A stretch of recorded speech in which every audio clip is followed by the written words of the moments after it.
On September 11th, The Hollywood Reporter could reveal that Marvel Entertainment have expanded their agreement with Conan Properties, the corporate owners of Conan the Barbarian.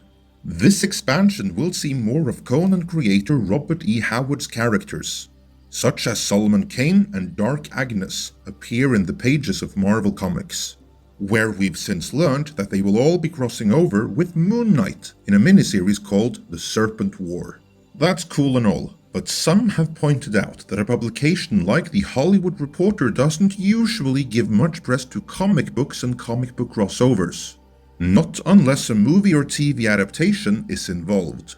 Furthermore, Moon Knight will soon be appearing in his own series on Disney+, which in turn has caused some to speculate that a Conan live-action adaptation from Marvel could be on the cards. Could it? We shall see. In this editorial, I will begin by looking into how Conan has fared with Marvel Comics so far, and who these expanded Robert E. Howard characters are. Then I'll address the speculation of what this crossover could lead to and give an update on the current state of Conan on film.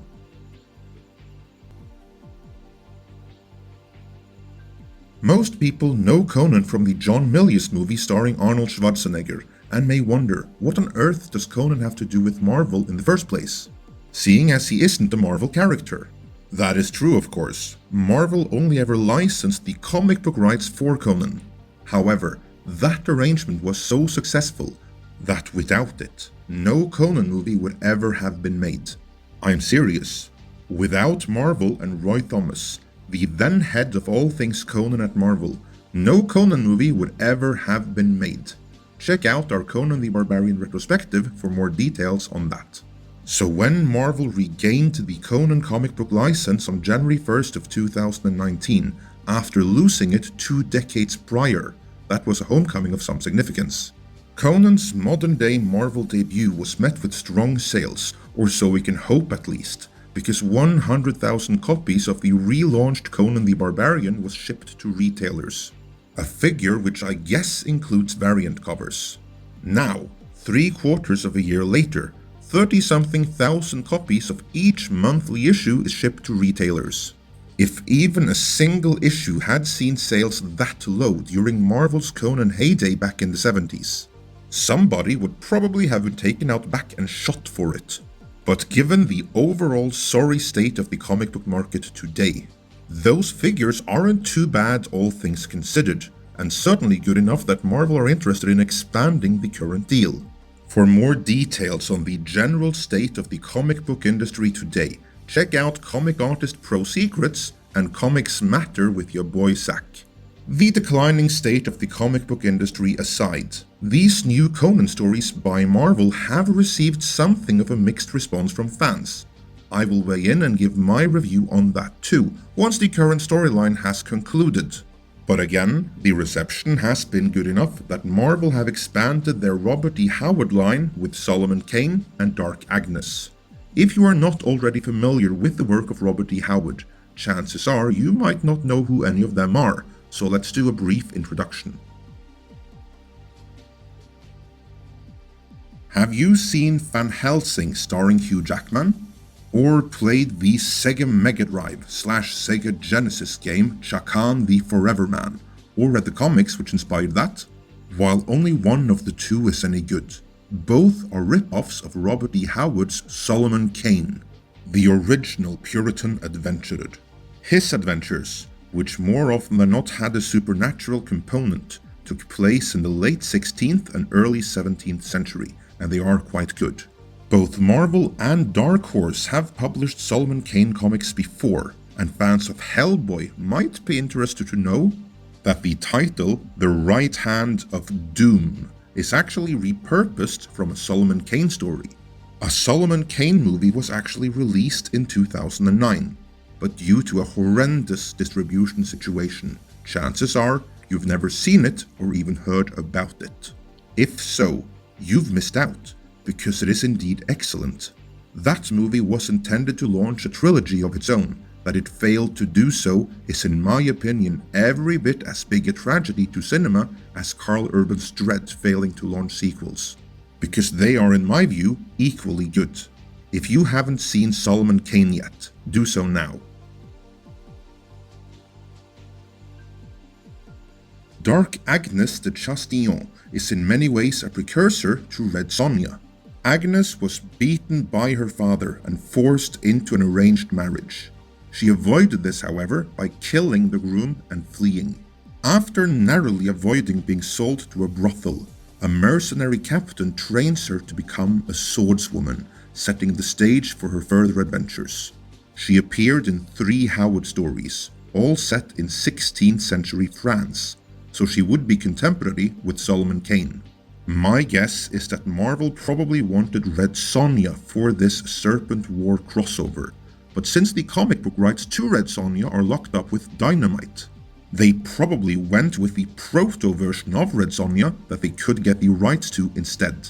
Which I don't mind. Dark Agnes is the more underrated character of the two. In the Serpent War crossover event, both Dark Agnes and Solomon Kane will be appearing alongside Conan and Moon Knight. Moon Knight will probably be more known to comic book audiences than either Dark Agnes or Solomon Kane, but he's still relatively unknown as far as Marvel characters go. Basically, Moon Knight is Marvel's ripoff of Batman, but with a twist. Many superheroes maintain double lives, like being Bruce Wayne but then becoming Batman. Well, Moon Knight's alter ego, Mark Spector, took this a step further by taking on 2 additional civilian identities, Stephen Grant and Jake Loxley, as a means to get connections and gather research for further use as Moon Knight. In the long run, however, maintaining 4 different identities led to him developing mental issues and identity disorders, which makes for a compelling read. A live-action Disney Plus series featuring Moon Knight is in development. The pairing between Conan and Moon Knight, who, as we saw, is about to get a huge boost by the upcoming Disney Plus series, caused some to speculate on whether or not this could signal an upcoming Conan movie or series from Marvel as well. To those of you who ask me that, the answer is actually twofold. This particular crossover event, in and of its own, doesn't mean anything as far as the movies are concerned. This isn't the case of the Hollywood Reporter actually breaking any news. No, Marvel issued a press release, and the Hollywood Reporter was but one of several outlets to pick it up. I think Marvel will want for Moon Knight to pop up all over the place because of the upcoming Disney Plus series, so as to raise his profile as much as possible. But that doesn't mean any of the other characters he appears with will be given the live-action treatment. In the particular case of Serpent War, there is even a story reason for pairing Moon Knight with Conan. You see, Moon Knight has an association to ancient Egypt deity Khonshu, while Conan, however indirectly and however much more contentious, has an association to the pre-Egyptian snake god Set.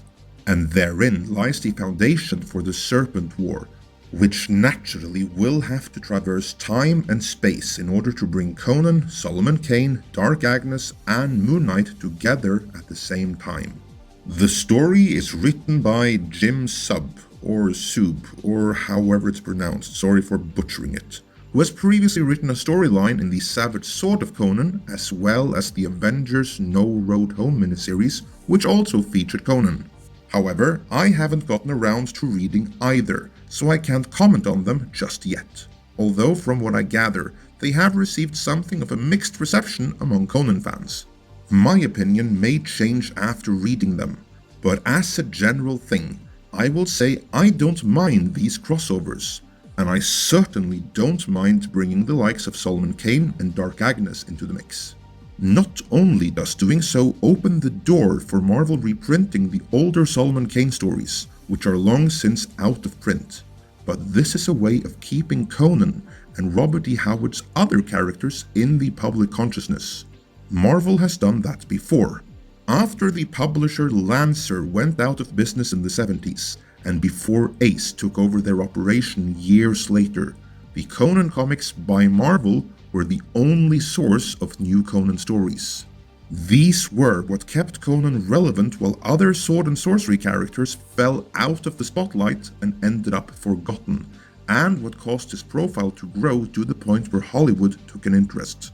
If Hollywood is to take another shot at Conan, they need to see the interest is there. We have previously covered the state of Conan on film, and alas, there is very little new to report. Arnold Schwarzenegger still wants to do a King Conan movie. The only thing preventing that from happening is the fact that he doesn't have the backing of a production company with the resources to actually make the movie behind him. He also does not have the Conan movie rights, but the real issue is the lack of a well-financed production company. If he had that behind him, the rights would be forthcoming, but he doesn't, so they won't. And Terminator Dark Fate flopping in the not-too-distant future won't help matters one bit. Conan Properties had instead set up an epic Conan series in the vein of Game of Thrones over at Amazon, under showrunner Ryan Condal. Alas, a change in management at Amazon saw Jennifer Salk in charge of what gets made and what doesn't at Amazon, and she had, how shall we put it, ideological grievances with the character and his world. So that was the end of that. Ryan Condal has since moved on to produce another Game of Thrones spin-off for HBO, who appear to have forgotten that the Game of Thrones brand is ruined now. But unless there is something going on behind the scenes we're not aware of, that would mean the Conan movie rights are up for grabs. In the hypothetical event that Disney wanted to pick them up, they probably could. I don't see why they would want to, seeing as they're not the ultimate owners of Conan, but if they should want them, the movie rights are on the table. We're still working on the follow-up to our Ultimate Conan the Barbarian retrospective. Check the first one out if you haven't seen it already. Until the next one is out, let me know what you think of Marvel's current Conan comics and how excited you are for Serpent War, or the Moon Knight Disney Plus series for that matter, in the comments.